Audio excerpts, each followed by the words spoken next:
الحمد لله وكفى وسلام على عباده الذين اصطفى أما بعد فأعوذ بالله من الشيطان الرجيم بسم الله الرحمن الرحيم لا تجعلوا دعاء الرسول بينكم كدعاء بعضكم بعضا قد يعلم الله الذين يتسللون منكم لواذا فليحذر الذين لا فليحذر الذين يخالفون عن أمره أن تصيبهم فتنة أو يصيبهم عذاب أليم ألا إن لله ما في السماوات والأرض قد يعلم ما أنتم عليه ويوم يرجعون إليه فينبئهم بما عملوا والله بكل شيء عليم لا تجعلوا مت پکارو مت بناؤ دعاء الرسول پکارنا رسول کا صلی اللہ علیہ وسلم کا بینکم آپس میں کا دعائی جیسے تم ایک دوسرے کو پکارتے ہو بعضکم بعضا بعض کو بعض قد یعلم اللہ تحقیق جانتا ہے اللہ الذین ان لوگوں کو یتسللون منکم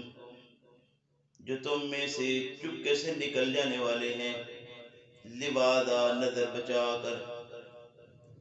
فلیحذر الذین پس چاہیے کہ ڈریں وہ لوگ یخالفون عن امرہ جو مخالفت کرتے ہیں اس کے حکم کی پیغمبر صلی اللہ علیہ وسلم کے ان تصیبہم فتنہ یہ کہ ان پر کوئی آفت نہ آ جائے او یصیبہم عذاب علیم یا انہیں درد دینے والا عذاب نہ پہنچ جائے الا خبردار ان للہ بلا شبہ اللہ ہی کے لیے ہے ما فی السماوات والارض جو آسمانوں میں ہے اور زمین میں قد یعلم تحقیق وہ جانتا ہے ما انتم علیہ تم جس حال میں ہو ویوم یرجعون الیہ اور جس دن تم اس کی طرف لوٹو گے فینبئہم بما عملوا تو وہ تمہیں خبر دے گا تمہارے اعمال کی واللہ بکل شیء علیم اور اللہ ہر چیز کو جاننے والا ہے سبحان ربک رب العزت عما یصفون وسلام علی المرسلین والحمد للہ رب العالمین۔ میرے محترم بزرگوں بھائیوں، یہ آج کا جو سبق ہے 18واں پارہ سورہ النور کی آخری 2 آیات کریمات ہیں جو آپ کے سامنے تلاوت کر کے ترجمہ کیا ہے۔ نمبر ان کا 63 اور 64 ہے۔ اللہ تبارک و تعالیٰ سے دعا ہے کہ اللہ ہم سب کو اپنی کتاب کو صحیح معنوں میں سمجھنے کی توفیق عطا فرمائے اور سمجھ لینے کے بعد اللہ ہمیں عمل کی بھی توفیق دے۔ آج کے سبق میں یہ جو آیہ مبارکہ آپ نے سنی ہے لا تجعلوا دعاء الرسول بینکم کدعاء بعضکم بعضا، 3 طرح سے باتیں اس میں سمجھی جا سکتی ہیں۔ پہلی بات تو یہ ہے کہ نبی کریم صلی اللہ علیہ وسلم تمہیں آواز دینا تو آپ کی آواز دینے کو، آپ کے پکارنے کو ایسے نہ سمجھو جیسے آپس میں ایک دوسرے کو آواز دے کر تم بلا لیتے ہو۔ اگر تم ایک دوسرے کو بلاؤ تو اس وقت تم کہتے ہو اچھا ٹھیک ہے میں آتا ہوں، یا تم آرام سے اپنے کام کاج جو کر رہے ہو اس سے فارغ ہو کر پہنچتے ہو۔ اللہ کے پیغمبر صلی اللہ علیہ وسلم جب پکارے تو اس وقت اس انتظار میں نہ رہو کہ میں جس کام میں لگا ہوں میں وہ کر لوں پھر اس کے بعد پہنچوں گا، کیونکہ پیغمبر کا بلانا کسی عام آدمی کا بلانا نہیں ہے۔ آپ صلی اللہ علیہ وسلم جب بلائیں گے تو ظاہر ہے وہ کسی اللہ رب کریم کی طرف سے حکم کے لیے بلائیں گے، تو جب اللہ کی طرف سے کسی حکم پر آپ کو بلایا جا رہا ہو تو اس وقت آپ ٹانگیں نہیں اٹکا سکتے، اپنے کام کاج یا اپنے معاملات کو نہیں دیکھ سکتے کہ میں یہ جو کر رہا ہوں وہ کر لوں پھر پہنچوں گا۔ نبی کریم صلی اللہ علیہ وسلم نے جنگ کے لیے اعلان کر دیا، مسلسل جنگیں چل رہی تھی، مدینہ تجربہ میں ہی یہ سارا سلسلہ جنگوں والا ہوا نا۔ تو اس وقت 3 لوگ ایسے تھے جو نبی کریم صلی اللہ علیہ وسلم نے جب اعلان کر دیا نکلنے کا تو وہ اس لیے رک گئے کہ ہمارے پاس سواری کا جانور اچھا ہے اور پیچھے مسلسل جنگوں میں کام کر کے آ رہے ہیں اور کچھ فصل بھی پک کر تیار ہو چکی تھی، خیال تھا کہ ہم جائیں گے لیکن یہ فصل اٹھا لیں اور اپنا کام کاج مکمل کریں پھر ہم پیچھے سے پہنچ جائیں گے۔ اب وہاں معاملہ یہ ہوا کہ نبی کریم صلی اللہ علیہ وسلم جب اپنی وہ پورا لے کر چلے گئے لشکر، تو وہاں جو مخالف تھے ان کو جب پتہ چلا کہ یہ لشکر تو اسی طریقے سے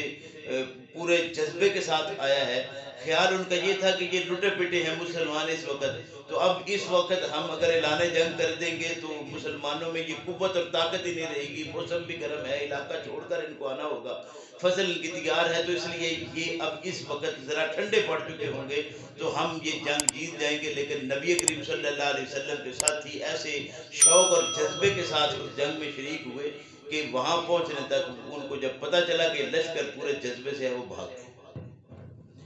گئے، نبی کریم صلی اللہ علیہ وسلم کے ساتھی وہاں سے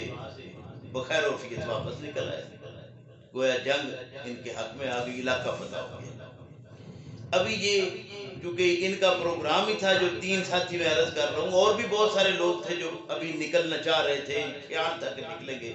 آپ جب واپس پہنچے مسجد نبوی میں بیٹھے ہوئے تھے، ابھی ابتدائی ہوئی تو لوگ آنا شروع ہو گئے اور آ کر اپنے اپنے بہانے پیش کرنے لگے کہ یا رسول اللہ صلی اللہ علیہ وسلم میں بس اس لیے میں ابھی وہ لوگ تھے جو منافق تھے، اپنے اپنے بہانے اپنی اپنی باتیں پیش کرنے لگے۔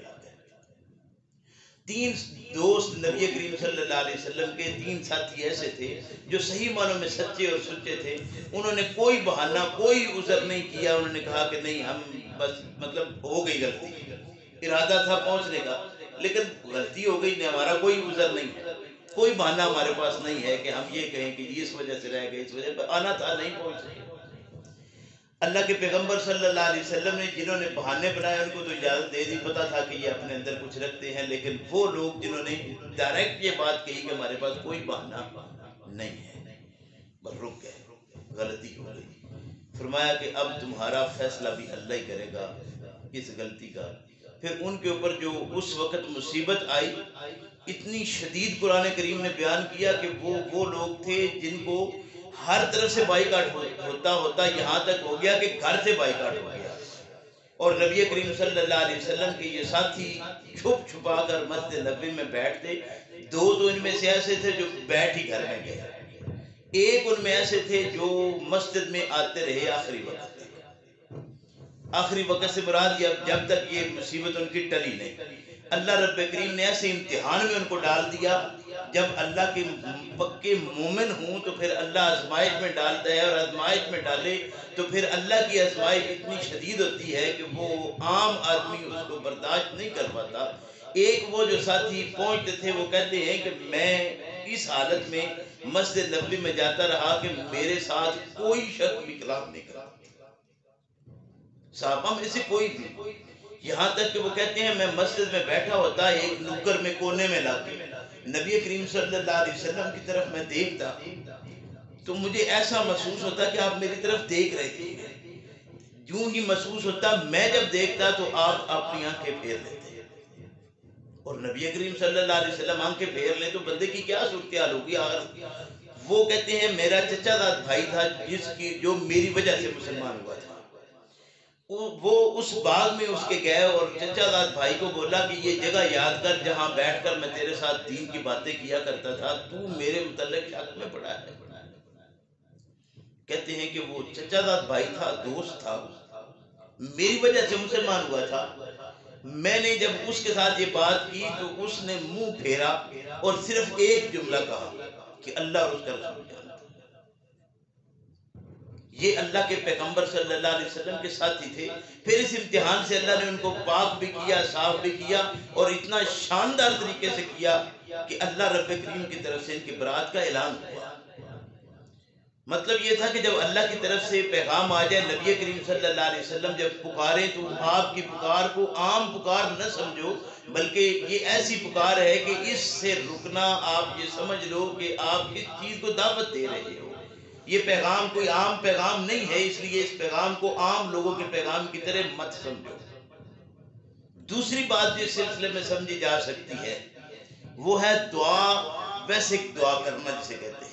یعنی جب نبی کریم صلی اللہ علیہ وسلم کسی کے لیے دعا کرے، دعا دو طرح سے ہوتی ہے، یا کسی کو کسی اچھی بات کے لیے یا کسی کی بری بات کے لیے دعا کی جاتی ہے. یعنی انسان دعا کرتا ہے جسے بد دعا کہتے ہیں، یعنی ہاتھ اٹھانا کسی کے لیے، تو وہ دو طرح سے ہاتھ اٹھائے جاتے ہیں، کسی کے لیے اچھائی کے لیے بھی اور برائی کے لیے بھی. فرمایا کہ ایسا ہے کہ کسی کے لیے نبی کریم صلی اللہ علیہ وسلم اگر ہاتھ اٹھا لیں تو عام آدمی جیسے ہاتھ نہ سمجھو. یہ جب دعا کے لیے ہاتھ اٹھ گئے ہیں، اگر یہ کسی خوبی پر اٹھے ہیں تو سمجھ لو کہ یہ عام آدمی کی دعا نہیں ہے، بلکہ یہ ایسی دعا ہے جو بڑی خاص قسم کی، مطلب اس سے بہتر اور کوئی دعا ممکن ہی نہیں، اس سے بڑی کسی کی خوش نصیبی ہو ہی نہیں سکتی کہ نبی کریم صلی اللہ علیہ وسلم کسی کے لیے دعا کے لیے ہاتھ اٹھا رہا. لیکن اگر کسی ایسے موقع پر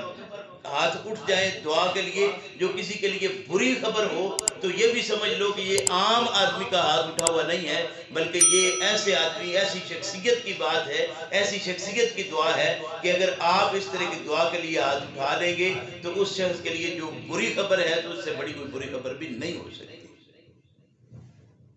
تیسری چیز اس سلسلے میں یوں سمجھی جا سکتی ہے، جیسے ہم عام کسی کو بلاتے ہیں، آواز دیتے ہیں آپس میں ایک دوسرے کو، تو تیسری چیز یہ ہے کہ نبی کریم صلی اللہ علیہ وسلم کو اس طرح مت بلاؤ جس طرح آپس میں ایک دوسرے کو بلاتے ہو. یعنی تم کسی جاتے ہوئے کو پیچھے سے آواز دے لیتے ہو نا، کوئی کام ہے آواز دیتے ہو، تو نبی کریم صلی اللہ علیہ وسلم کو اس طرح مت پکارو جس طرح تم آپس میں ایک دوسرے کو بلاتے ہو، اس طرح مت نبی صلی اللہ علیہ وسلم کو پکارو. یہ تیسری چیز بھی اس میں سمجھی جا سکتی ہے. اور اس سلسلے میں دوسرے مقام پر بھی اللہ رب کریم نے بالکل واضح طور پر بتایا ہے کہ نبی کریم صلی اللہ علیہ وسلم کو اس طرح مت بلاؤ جس طرح آپس میں بلاتے ہو. اگر اس طرح بلاؤ گے تو ان تحبط اعمالکم وانتم لا تشعرون، تمہارے نیک اعمال ضائع ہو جائیں گے اور تمہیں شعور بھی نہیں ہوگا، پتہ بھی نہیں چلے گا کیسے تمہارے نیک اعمال کہاں چلے گئے ہیں. تو گویا نبی کریم صلی اللہ علیہ وسلم کو آواز اس طرح پیچھے سے دینا جس طرح ہم آپس میں ایک دوسرے کو بلا لیتے ہیں، آواز دے لیتے ہیں، ایسے کسی کو بلانا جیسے ہم آپس میں بلاتے ہیں رسول کریم صلی اللہ علیہ وسلم کو ایسے بلایا نہیں جا سکتا. اور آج ہمارے ہاں فی زمانے نا یہ بڑا خوبی کا مقام سمجھا جاتا ہے. ہم لوگ تو یہ سمجھتے ہیں کہ جس طرح ہم ایک دوسرے کو بھی آواز نہیں دیتے، اس طرح پیغمبر اسلام صلی اللہ علیہ وسلم کو آواز دیتے ہیں، اور اس میں ہم بڑا سمجھتے ہیں کہ یہ کوئی ہم بڑی صفت والا کام کر رہے ہیں.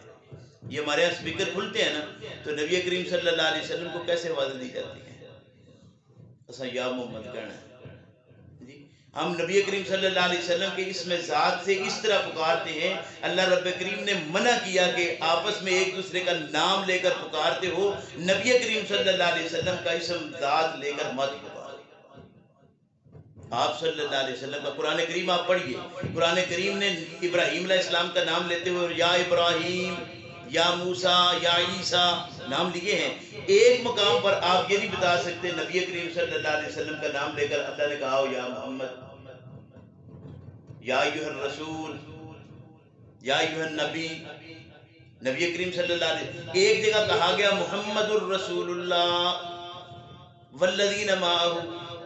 ایک جگہ وما محمد الا رسول قد خلت. یعنی نبی کریم صلی اللہ علیہ وسلم کا نام لیا تو اس طرح کر کے لیا ہے کہ ایک جگہ پہ وما محمد الا رسول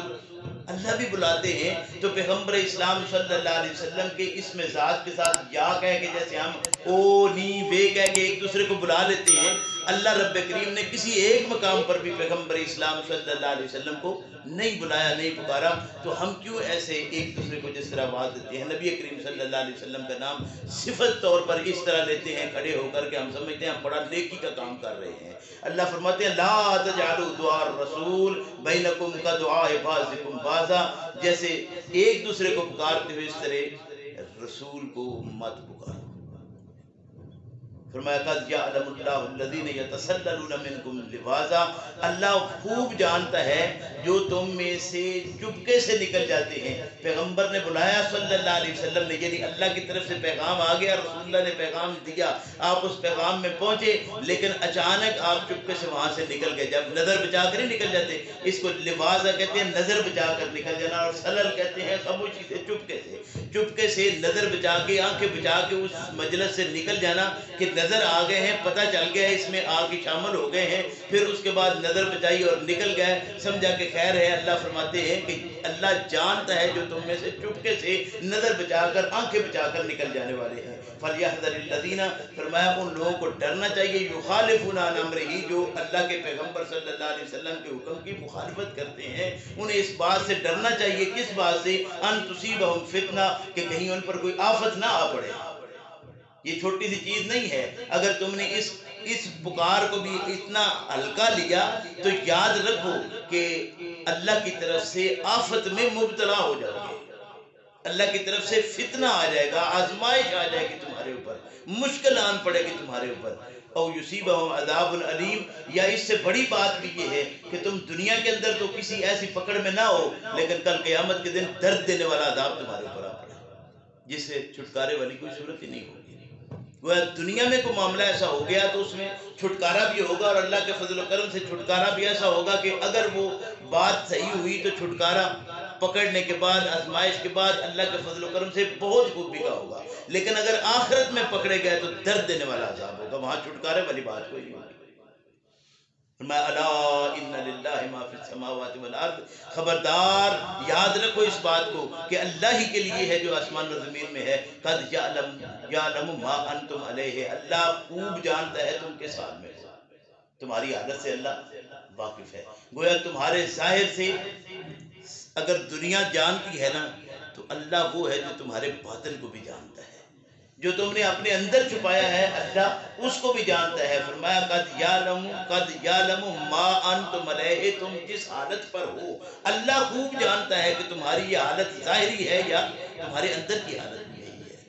اس لیے اللہ خوب جانتا ہے جو تمہارے اندر ہے، جو تمہارے باہر ہے۔ وَيَوْمَ يُرْجَعُونَ إِلَيْهِ، جس دن تم اس کی طرف لوٹو گے، فَيُنَبِّئُهُم بِمَا عَمِلُوا، وہ تمہارے اعمال کی تمہیں خبر دے دے گا، اور اعمال کا دار و مدار نیتوں پر ہے، اور نیت کا تعلق تمہارے دل سے ہے۔ گویا کل قیامت کے دن تمہارے ان اعمال کا بدلہ مل جائے گا جن اعمال کو دنیا میں تم دکھاتے تھے، لیکن ظاہراً دکھاتے تھے، اندر تمہارے صورت اور تھی، اللہ اس کی بھی تمہیں خبر دے۔ فَيُنَبِّئُهُم بِمَا عَمِلُوا، اللہ تمہیں ان اعمال کی خبر دے دے گا جو تم اعمال کیا کرتے تھے۔ وَاللَّهُ بِكُلِّ شَيْءٍ عَلِيمٌ، اور اللہ ہر چیز کو جانتا ہے۔ میرے بھائی، یہ بہت ضروری چیزیں ہیں۔ اللہ کے پیغمبر صلی اللہ علیہ وسلم کا پیغام عام پیغام نہ سمجھو، اللہ کے پیغمبر صلی اللہ علیہ وسلم کی بات عام بات نہ سمجھو، بلکہ یاد رکھو کہ آپ ایک خاص شخص تھے، آپ کی ایک خصوصیت تھی دنیا میں، اور اس خصوصیت کو مت بھولو۔ نبی کریم صلی اللہ علیہ وسلم کو جن لوگوں نے دیکھا نا، انہوں نے، یعنی آپ کے زمانے کے جو لوگ تھے، انہوں نے آپ کو دیکھا، آپ کی ظاہری صورت کو، ظاہری معاملات کو، آپ کے کھانے پینے کو، چلنے پھرنے کو، آپ کے معاملات زندگی چلانے کو انہوں نے دیکھا، تو انہوں نے اعتراض یہ کیا کہ یہ رسول کیسے ہو سکتا ہے، یا کل الطعام، جو کھانے کھاتا ہے، وَيَمْشُونَ فِي الْأَسْوَاقِ، بازاروں میں چلتا پھرتا ہے، ہم رسول کیسے مان لیں؟ اگر رسول ہوتا تو کہتے ہیں کہ اگر یہ رسول ہوتا تو اس کے لیے کوئی فرشتہ ہوتا، اس کے اوپر کوئی فرشتہ ایسا آتا کہ جو مطلب آگے آگے اس کے چلتا، لوگوں کو ڈراتا، کبھی پیچھے مارے، رسول آ رہا ہے تھوڑا ڈر کے، یعنی جس طرح ہمارے ہاں آج کوئی بڑا جا رہا ہو تو آگے نہیں اٹھنے والی گاڑیاں ہوتی، یعنی ان کا خیال یہ تھا کہ نبی کے آگے کچھ ایسا سلسلہ ہوتا کہ فرشتے آگے آگے چل رہے ہوتے، وہ بتاتے کہ بھائی پیچھے رسول آ رہے ہیں، اس لیے ذرا اب ڈرو، بچ جاؤ، خیال کرو، تو ایسا سلسلہ ہونا چاہیے تھا۔ وہ کہتے تھے کہ یہ اگر ایسی بات تھی تو ان کے لیے کوئی خزانہ ہوتا۔ یہ نبی کریم صلی اللہ علیہ وسلم کس طرح کی پوزیشن ہے کہ 2 ٹائم کا، 4 ٹائم کا، 1 ٹائم کا ہے، اگلے ٹائم کا علم نہیں، تو یہ ان کے لیے کوئی خزانہ ہوتا یا ان کے لیے کوئی باغ ہوتا کہ وہ اس سے کھاتے پیتے، ان کو یہ سارے معاملات زندگی تو نہ کرنے پڑتے۔ تو یہ خیال تھا ان کا جنہوں نے نبی کریم صلی اللہ علیہ وسلم کو دیکھا۔ یہ بھی کل کے سبق میں ہم نے پڑھا ہے سورہ فرقان میں، یہ رات جو سنی تھی۔ تو آج ہم نے پیغمبر اسلام صلی اللہ علیہ وسلم کو دیکھا نہیں، تو ہماری صورتحال یہ ہے کہ ہم نے ان کو ایک ماوراء البشر کو شخص سمجھ لیا ہے۔ ہم نے کہا کہ نہیں، وہ کوئی چیز یا مخلوق کی کوئی الگ تھے۔ اللہ ہمیں سمجھ کی توفیق عطا فرمائے۔ پیغمبر اسلام صلی اللہ علیہ وسلم انسانوں میں انسان تھے اور اللہ کے چنے ہوئے انسان تھے،